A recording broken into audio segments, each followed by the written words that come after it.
Good morning, everybody, and welcome to our first session of the day. There's a second FNF session later today if you're in for it. Just giving you attention to that. Thank you that you made it so early, so bright in my shiny eyes. Today we're going to talk about the Visegrad countries with a special focus on Slovakia. I hope you've all heard of the Visegrad countries before. Those of you who have certainly know that they have been heavily discussed in the EU and often not for the good reasons.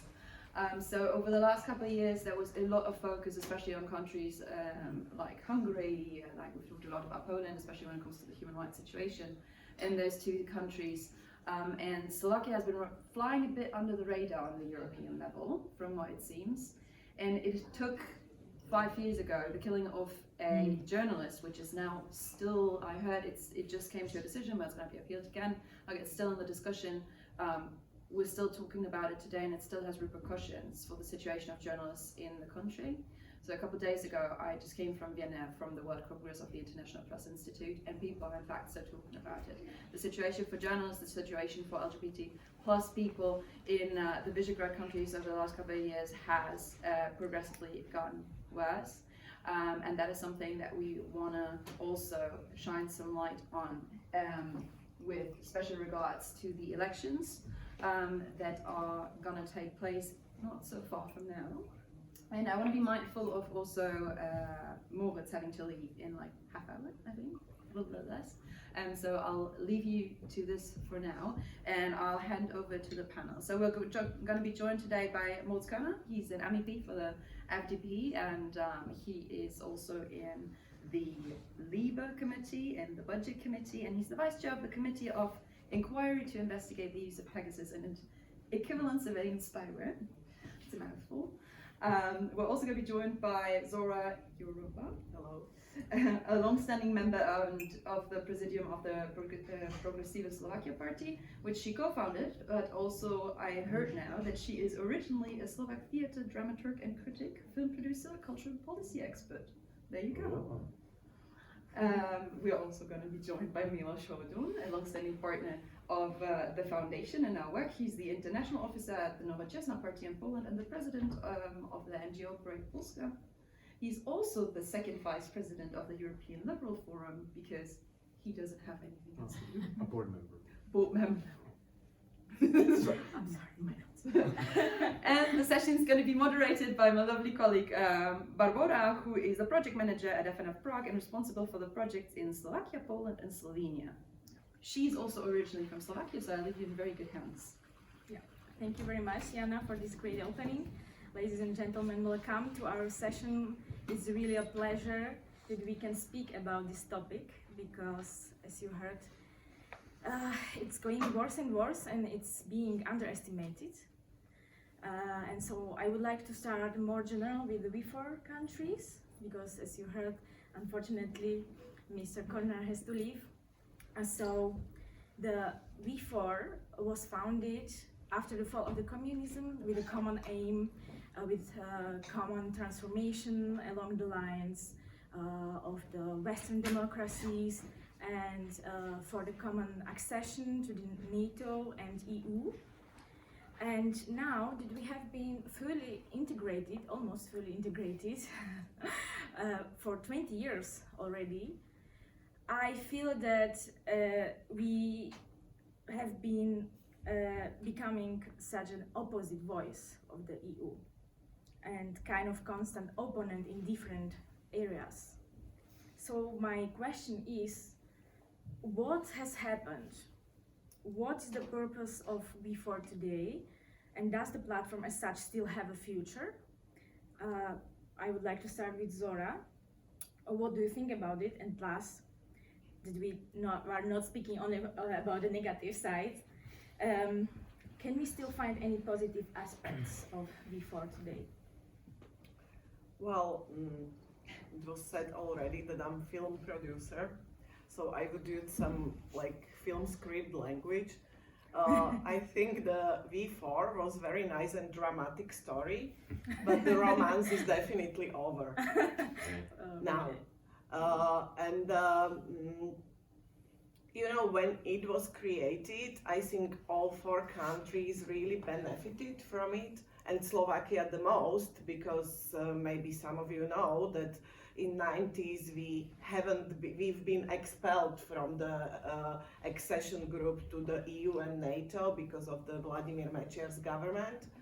And for us at that moment to be part of this regional alliance was extremely important, because it kept us on the west as opposed to the tendencies to go to the east.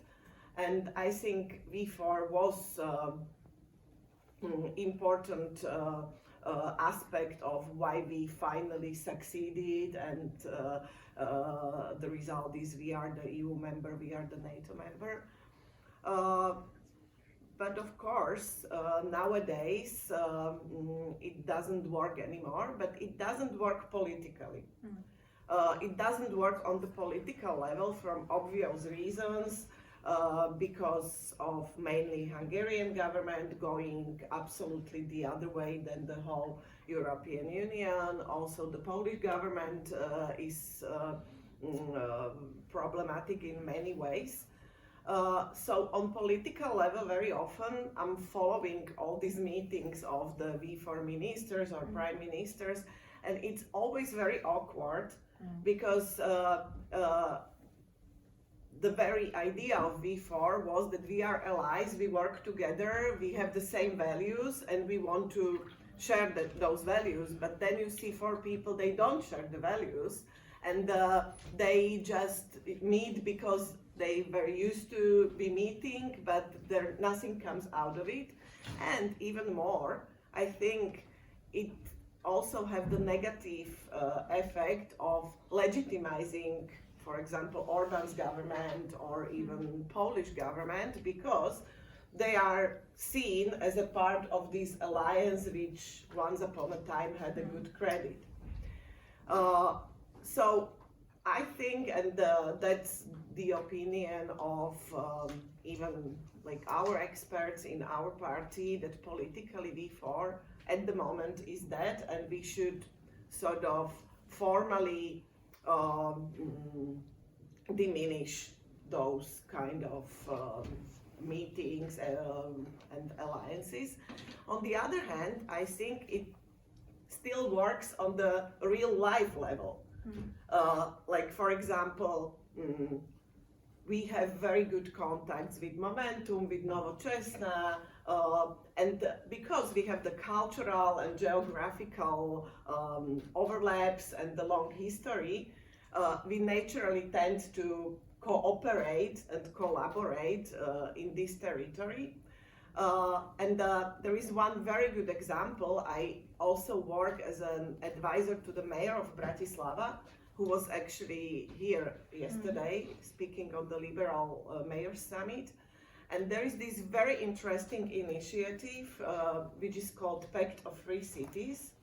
And it's the pact of four mayors of the four capitals of V4 countries, which has been founded in 2019. And that was very interesting. The momentum, it was created because in 2019, in all four capitals of four V4 countries, liberal mayors have been elected as a clear opposition to the government.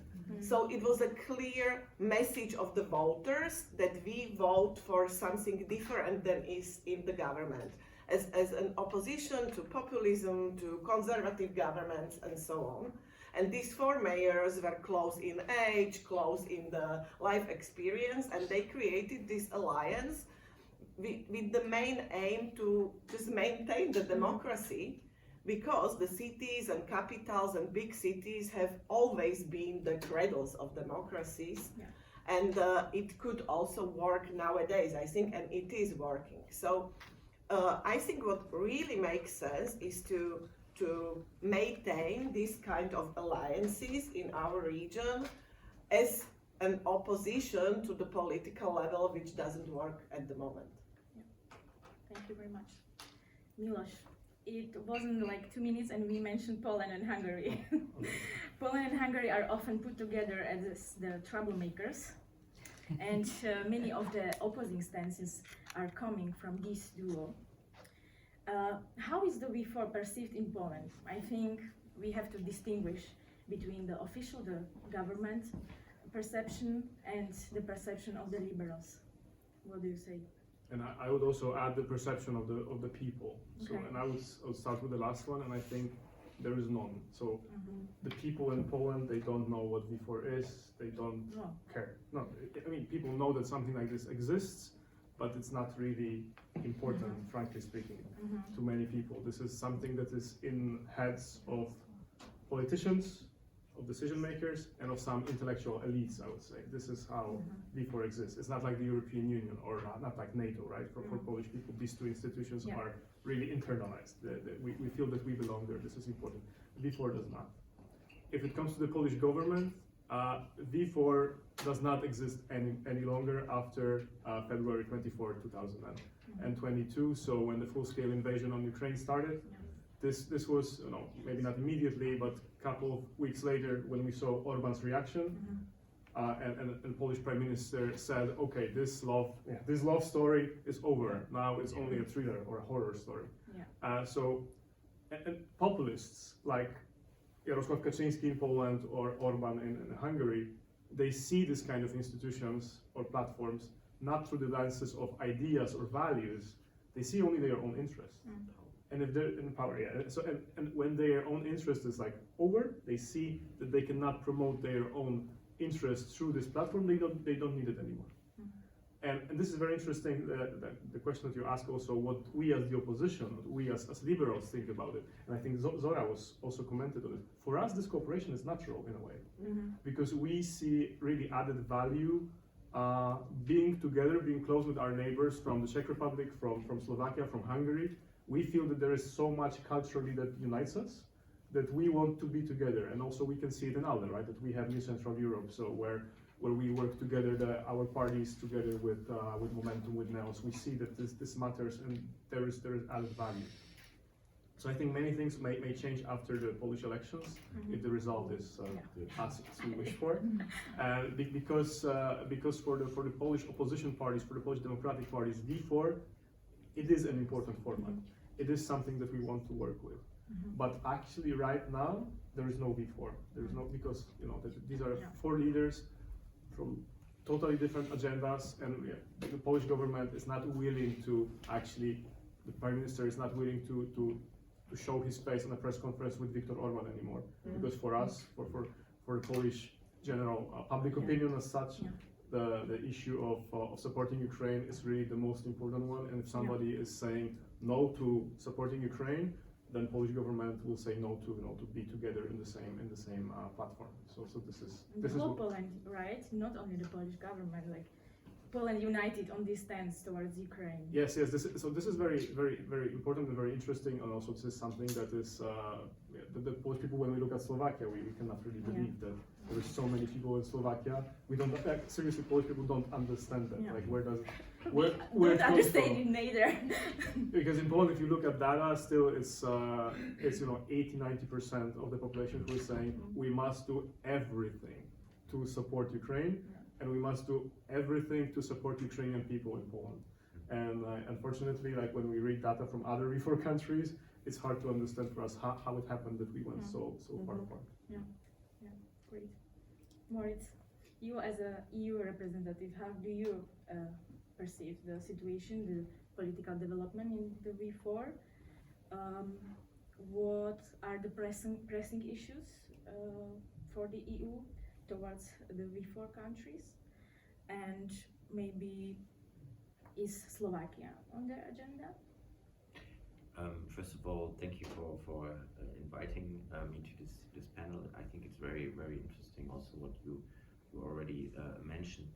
Of course, on the European level, first of all, I think it's good if member states work together in different formats. I think we actually need more like this to coordinate, to work together, even in different formats, not only on the EU level, but find formats to work together. I think it's always something that is good. But I think what we focused a lot on V2, like Poland and Hungary in the last years, Yeah. and they, I think they, to say it very clearly, I think they sucked up all the attention with their anti-EU stance, or with their governments, to be very precise, their government's anti-EU stance. So they were, of course, closely collaborating on the rule of law conditionality, or against the rule of law conditionality. I fought for that in the European Parliament, but I also see it like you already mentioned, after the war, the aggression towards Ukraine, there has been a big shift. They are not working so closely anymore, and we definitely see that. But there's also on Slovakia, there's not the huge media attention, the big fights is not on Slovakia, but in the Libe committee we are working also on these issues. The murder of Jan Kuciak really triggered, I think, lots of attention there on our rule of law, fundamental rights observation group we have in the Libe committee. Also the murder on the gay bar was definitely had lots of attention in the European Union, also in the European Parliament. We passed a resolution on that, and we know the worrisome trend that is also happening in Slovakia. And then maybe the last aspect, what you just touched upon, this difference in the position towards the war on Ukraine. Of course, we have to see that it's maybe also due to the fact how Russian propaganda and fake news is targeting specifically those countries, and where we also see that we don't have a good pluralistic media system, where we already have tendencies like that. It's easier to spread the fake news and the propaganda and support anti-Ukrainian or a pro-Russian narrative. I think we have to see that, and that's not only happening in the Visegrad countries, but that's happening in all different. We also see it in Germany. The trend to try to spread fake news, to try pro-Russian agenda, and I think that is really worrisome for us, because we have to see that we don't lose the support for a clear stance as the European Union on this very critical issue. Yeah, thank you very much. I am glad that you raised this point, because I wanted to talk about it when I am talking with my friends from abroad, and we are talking about the political situation in Central Europe. They are always mentioning Poland and Hungary. Only a few would bring up Slovakia, but have you seen what's happening there? Like the chaos after the fall of the government, pro-Russian propaganda, like pro-Russian disinformation campaign, and people believe it. The murder of the journalist, Fico knocking on our door again. This Fico, under whose rule the journalist was murdered, there was a far-reaching corruption in all spheres of the state. And now we have to handle it somehow. So maybe a last question for you, quickly. Maybe you spoke about the EU perspective, but what would you say about Germany? Is Slovakia a topic in Germany? How do you perceive it as a German person? We are really close to each other, I would say. To be very honest, no, not at all. I don't think that in the German public, I see Daniel from Germany, is it discussed at all? No. It's not Public not, but I should mention Renata Alt. Yes, of course, the FDP, and we are very, we are of course, and myself, we are looking on these issues, but it's not discussed in it. What we, the thing is actually, it's pretty obvious that people like talk about Orbán, because he's doing these crazy things all the time. I always count, what's the next crazy thing Viktor Orbán is going to do, saying when Orbán says, the European Union is like the Nazi regime and stuff like that. Of course, it gets huge attention in German media.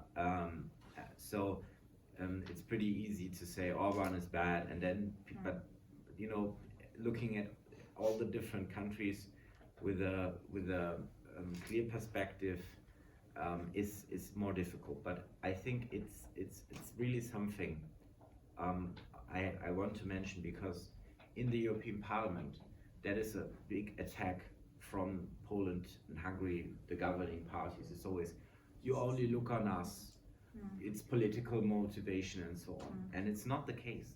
We have a rule of law report where we look in all member states. So the Commission is looking at all member states. They have chapters, they have concrete recommendations. They're looking at all member states, also Germany and France and others. And actually Germany, there's also some reports, like the Commission, for example, saying, your judicial system there, your prosecutors have to be more independent. So we put this reform in we want to push this reform to make sure that we don't have something where the Commission is saying this is problematic with rule of law. So we look at different countries. Sophie in 't Veld is leading. She's actually the biggest fighter we ever had for, and we will ever have for rule of law and fundamental rights. She's heading a group in the Libe Committee, going to all these countries, everywhere there's something is happening. We're looking at these issues, and also I already mentioned the resolution on the brutal attack, where I think 3 people were killed. In a gay bar with someone with a right-wing agenda in his mind. He went there and just shot on people. And so I think as far as it's possible, we have these issues on our agenda, but it's not that in Germany, every day people discuss, what's going on in Slovakia right now. It's not the case, to be honest. Thank you very much. I have to run into the conference now. I know. So. But thank you very much for the discussion, and I'm so sorry. Thank you, and good luck in everything. Thank you. So, we are now alone, Slovaks and Polish people. So I would like to start.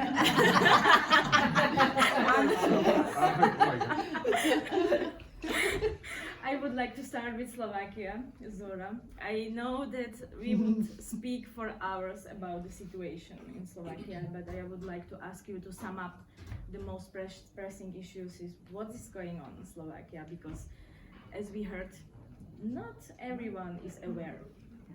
Yeah, of course. To be honest, I didn't know this discussion is going to be so much focused on Slovakia. I'm really flattered. And of course, I totally understand that average people in Germany don't discuss Slovakia every day when they wake up. And I understand that in comparison with what's going on in Hungary, for example, or even in Poland, it's maybe not that interesting. But on the other hand, we just discussed it with Milos before the debate, that I think after these last 3 years, because maybe we are going to have the snap election in September, because the government totally fall apart. But I think the last 3 years of Slovak politics one day, soon, will be in the political science books as an example of something which I'm following European politics. I don't think it has a comparison really, because it is a very painful example which shows that chaos is the worst enemy of democracy. Yeah. And it's worse than authoritarian ideas and leaders even. And it might sound really harsh, but it is like that, and we are living this example now, and I have to tell you, it's so difficult to even survive in this kind of society. And what happened in Slovakia in the last elections, which were happening after this really terrible murder of the journalist and his fiancée, which caused a big uprising in the society. People were protesting against the acting government, against the Robert Fico's third government. Actually, it was the third time he was the prime minister. They changed the prime minister, and there were the elections. And basically, these elections, people refused what they had so far. They refused the government, which was clearly corrupted, which was clearly connected to some kind of mafia. And also, it was quite clear that that government was not really bringing any new modernization project to Slovakia. And because of these really like stirred emotions around the elections, what happened was that a party which was polling like 5% 2 or 3 months before the elections won the elections with almost 25%. Say the name of the party. I love it. Yes, I'm coming to that. The name of the party is Ordinary People. And that says it all in a way, and it's very significant for almost everything what happened afterwards. Because it's a party apparently created by one person whose psychological profile we could discuss for hours, but he created that. It's not even a party, it doesn't have a structure of the party, it's basically a limited company of that guy who collected people literally on the streets, and suddenly we found ourselves to have parliament full of ordinary people, but unfortunately those people had absolutely no political capacities, but they had they haven't had any capacities, most of them. And the chaos in the parliament, the chaos went into the society, because suddenly we had ministers who haven't been able to not manage their portfolios, they haven't been able to manage anything. Basically, I think it's a very interesting example also about where does this anti-system populism lead, because, we can survive somehow. I can understand that in Hungary they have much worse government and much more difficult situation. The trouble is that basically now people are totally scared, tired and frustrated, and general attitude in the society is we want back our corrupted government, because they've been corrupted, but at least they could steer the country in the way that it worked. And I hear this from my friends, from people in my bubble. Yeah. They are educated, they have companies, and they are saying, okay, we always fought against Fico's government, but maybe that was better, because the country at least worked. And the most dangerous thing about this whole situation is that the society is radicalizing, and there is a red carpet for authoritarian ideas, authoritarian parties, for non-liberal ideas, and basically we could easily end up with the Hungarian way after the elections. But the difference is that while Orbán, as a master strategist and very talented politician, really, did all the hard job to come to the moment where he is in Slovakia, this was just, triggered by chaos and by having by not really thinking about who we vote for. By incompetent politicians. Absolutely, and it's sad and interesting example at the same time, because of course this kind of populism you would find everywhere. However, in Slovakia, I think it blew out of the proportions over the last 3 years, and not only us, but I think also other countries looking a little bit into it could learn a lesson how not to do that. And we had to learn the lesson, of course, in the party as well. Yeah, exactly. Milos, you have your own experience living as a liberal in the country with a really conservative government. How do you perceive the developments in Slovakia? Do you think that we are exaggerating the situation? And could you see any similarities to Poland? Could we end up like you in Poland?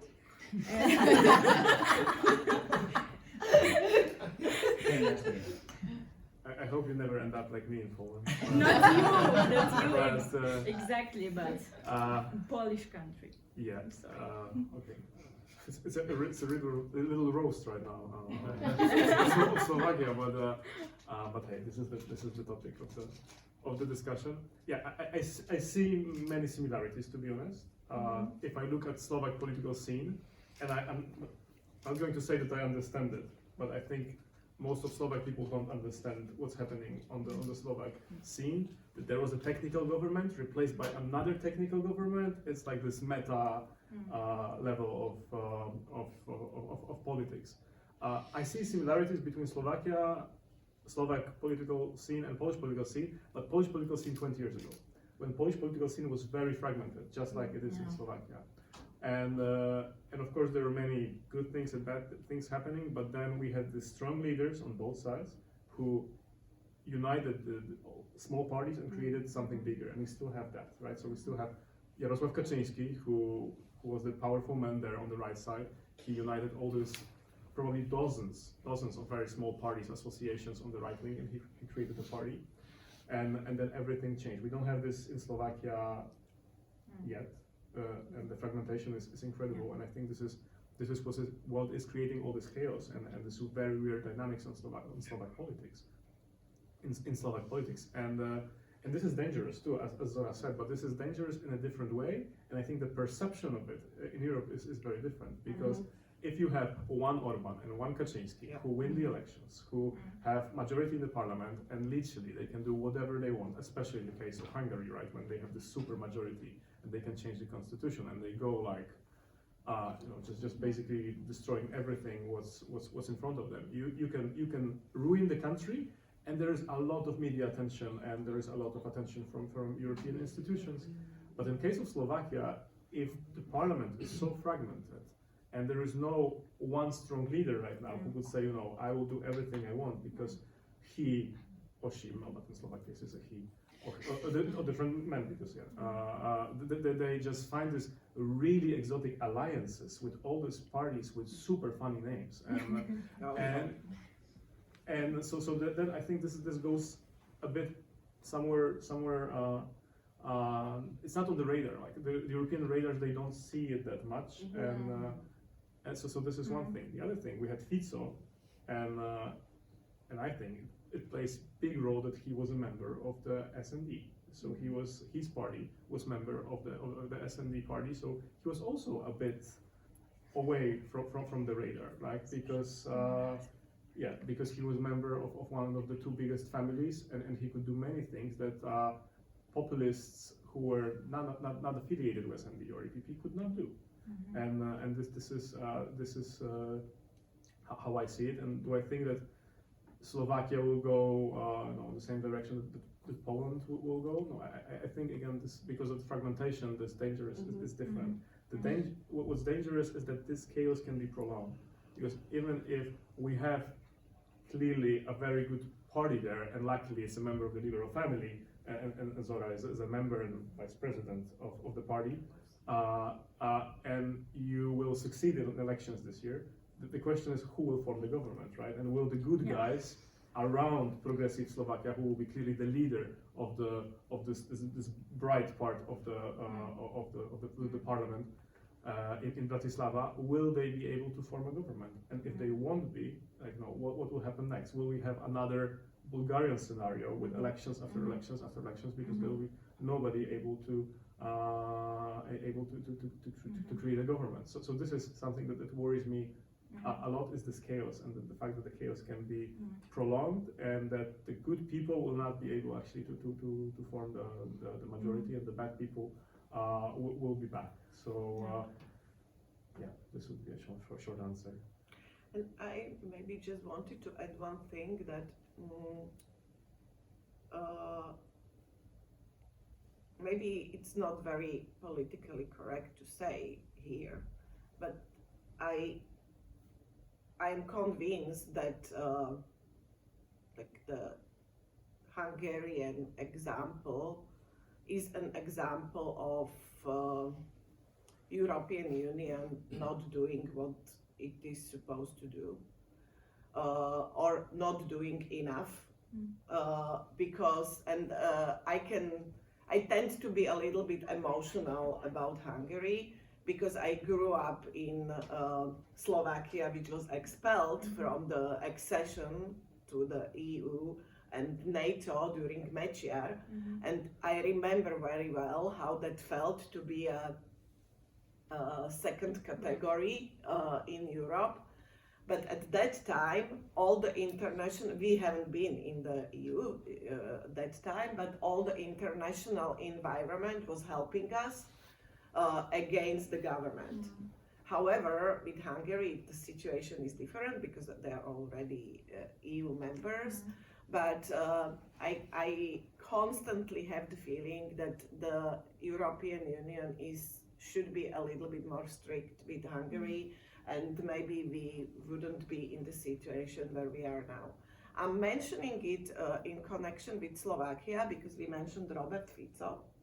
And Robert Fico was 3 times the Prime Minister of Slovakia, who was very, at that time, pro-European. His party is member of the European Socialist Party. However, what Fico does now, it's completely different Fico. It's basically his position is even far right than Orbán, far right than anything else, far more right than average European populists, and they are still member of European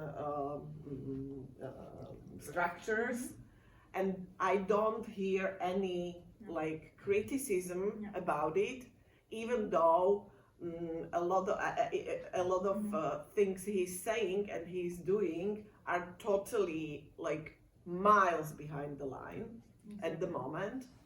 And there is absolutely no reaction to this, even though this guy most likely will win the elections. Again. Exactly. So here I would, and maybe it's our fault that we have to talk about it more, and maybe these kind of debates could help. But I think here also a strong European response could be very beneficial in terms of preventing a lot of horrible things that can happen, even especially when we know what happened in Hungary and Poland. Yeah, exactly.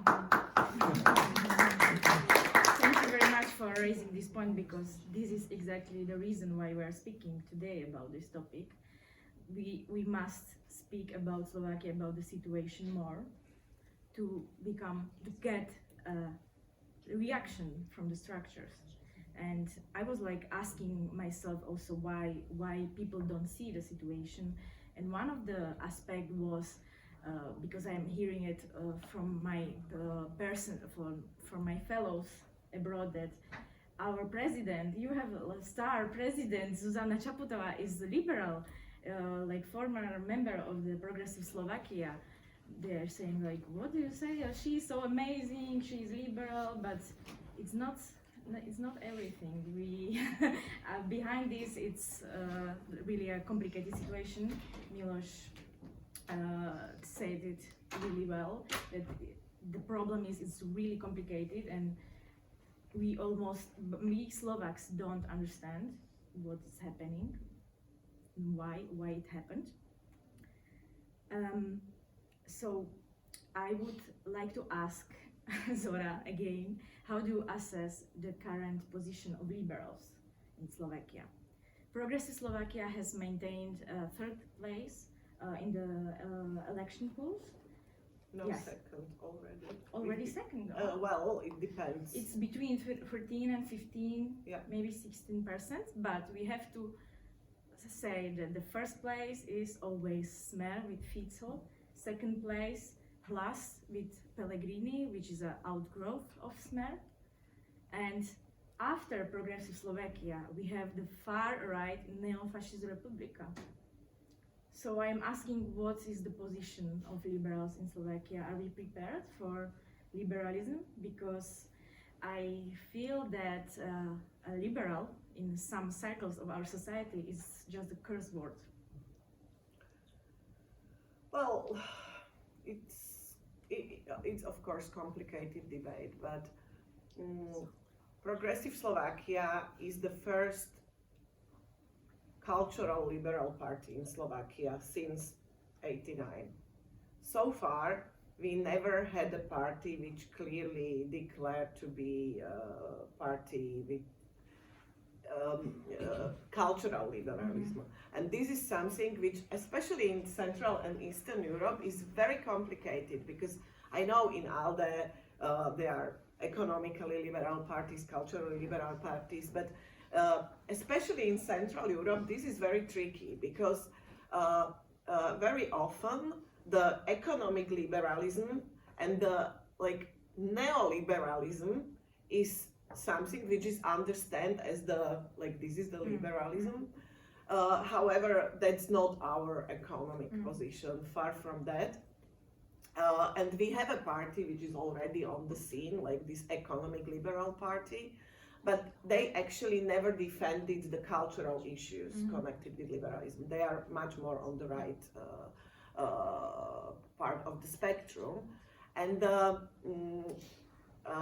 I mention this because I think this is important, and it's my generation who finally created a party which openly declared, okay, we fight for human rights, we fight for the rights of minorities, and so on.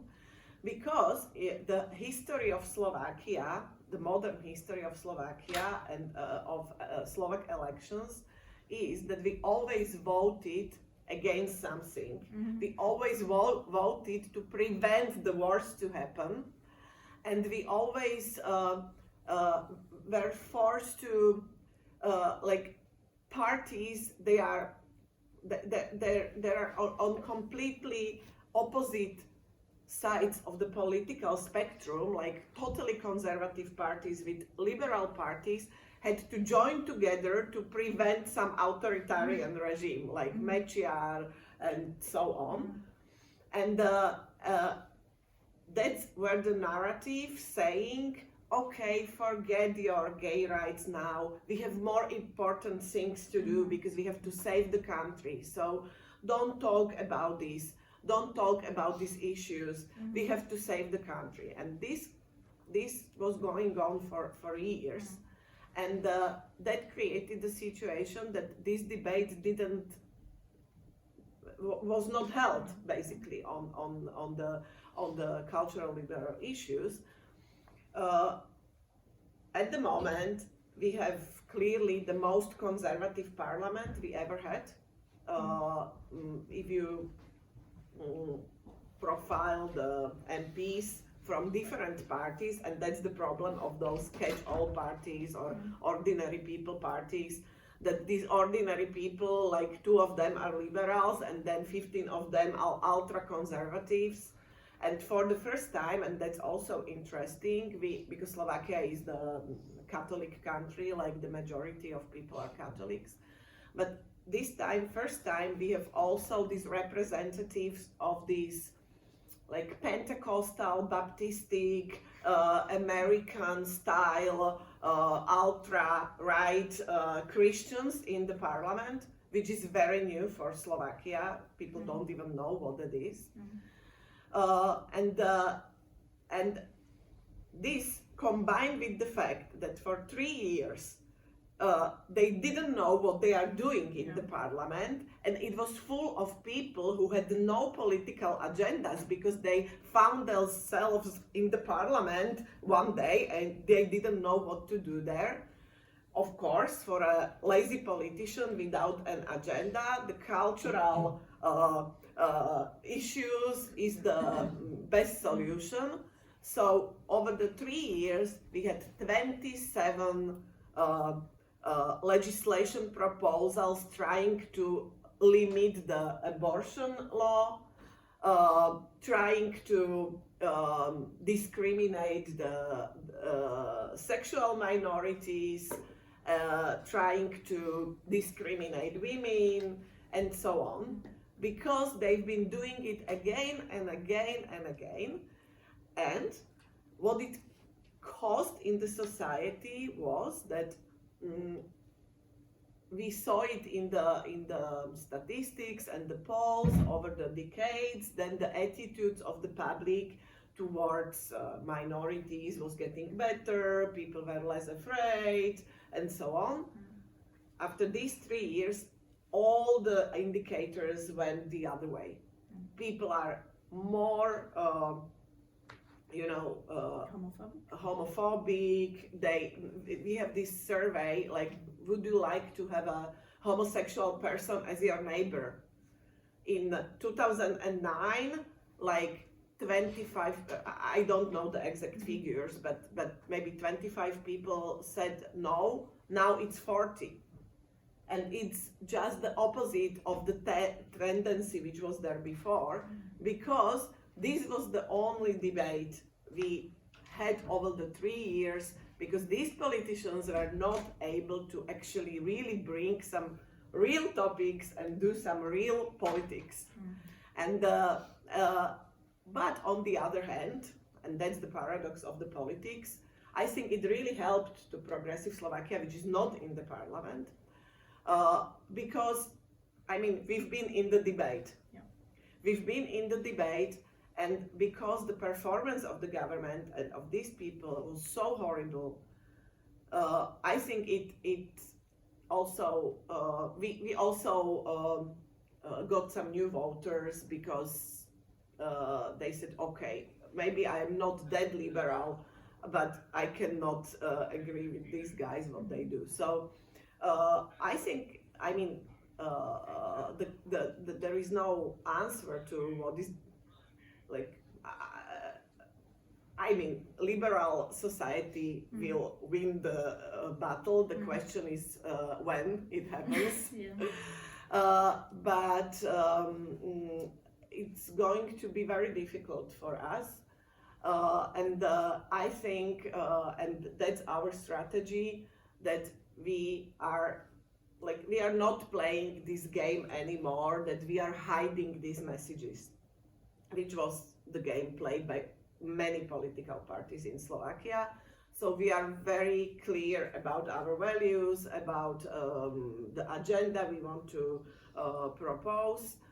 But at the same time, we are trying to show that we are not only a party for minorities, we are a party for everybody, that if we talk about equality and equal rights, it's not just equal rights for gays or for, I don't know, some ethnical minorities, but it's equal rights for everybody. It's economical equality, it's ecological equality. Now the energetical equality is being discussed a lot.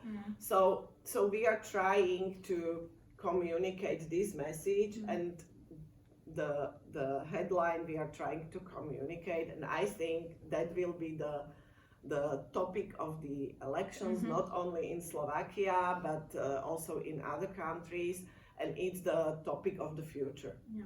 You know, that we are trying to show people that the future can be bright again.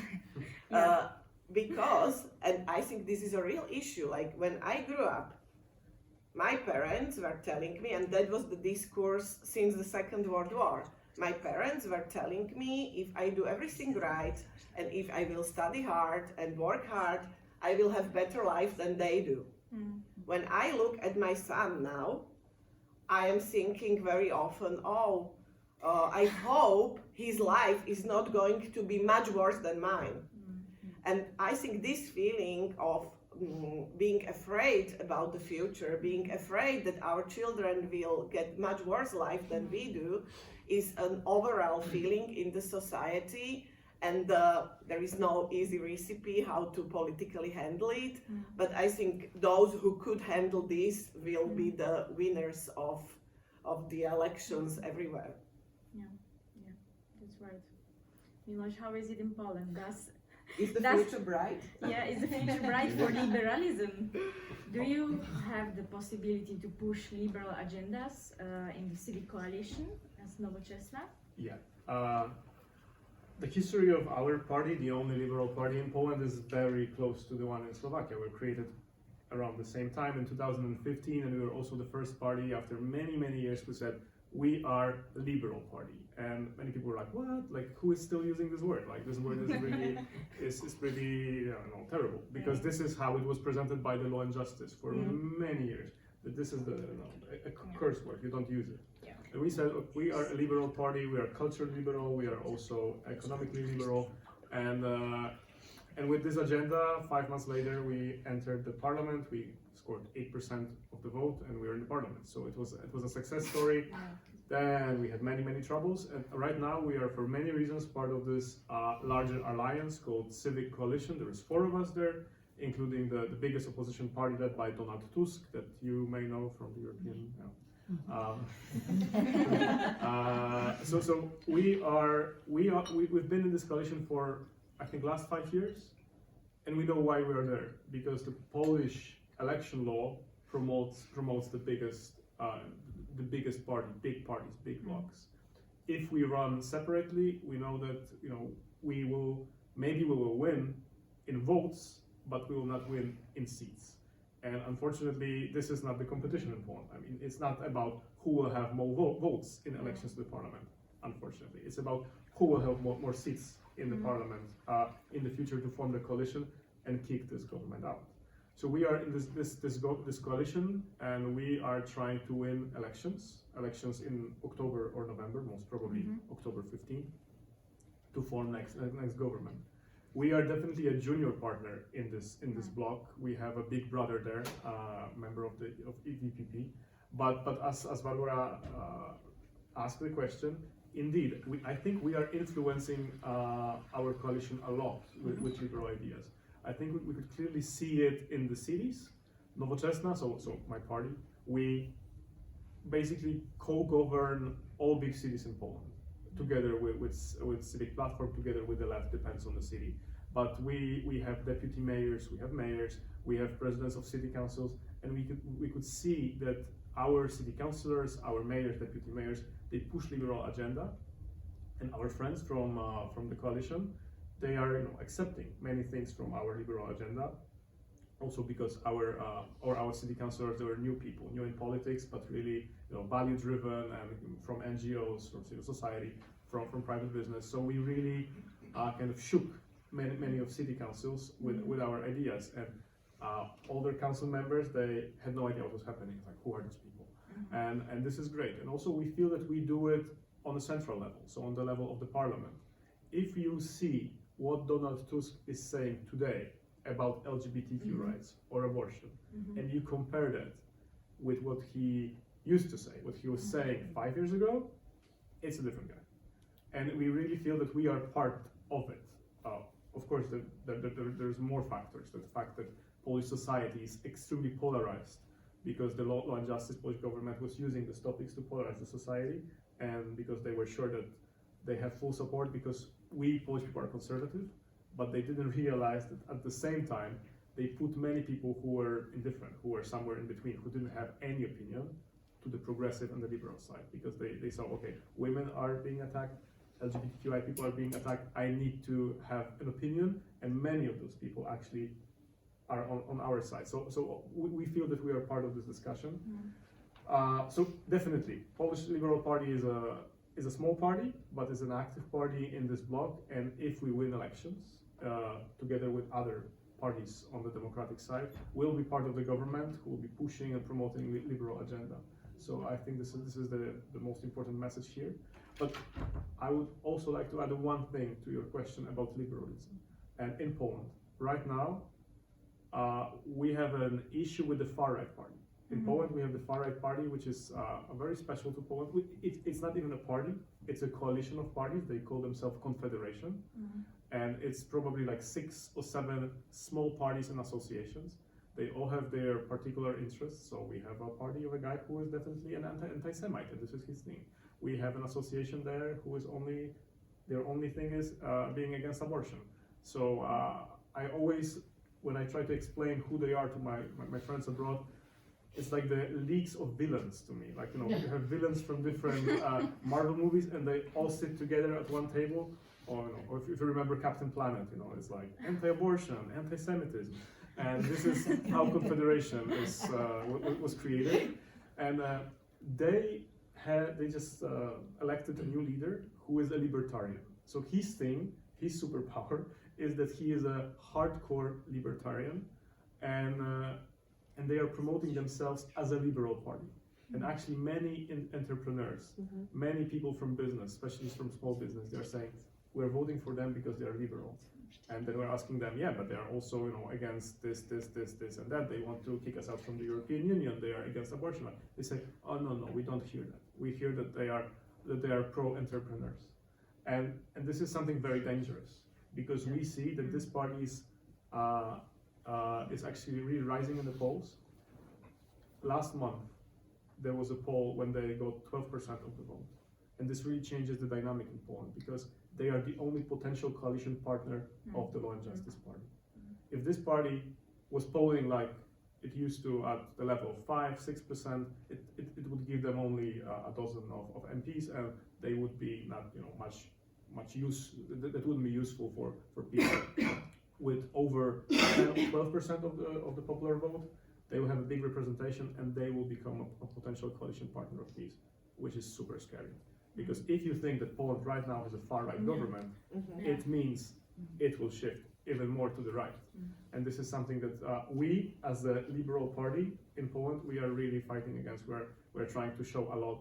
Our party youth is very active in that, saying, okay, no, these are actually fascists who are with these liberal masks on their faces. We are the true liberals. They're also, their popularity is growing because one more reason also, which is very important. And I think I would like to finish with that. They are the only anti-Ukrainian party in the country. So they are the only party who is saying, we give too much to Ukrainian refugees in Poland. They shouldn't be entitled to the same benefits. They shouldn't go to the same schools, because the schools are packed, and Polish kids, they get lower quality of education. We are angry that they are using our healthcare system. They are the only party saying that.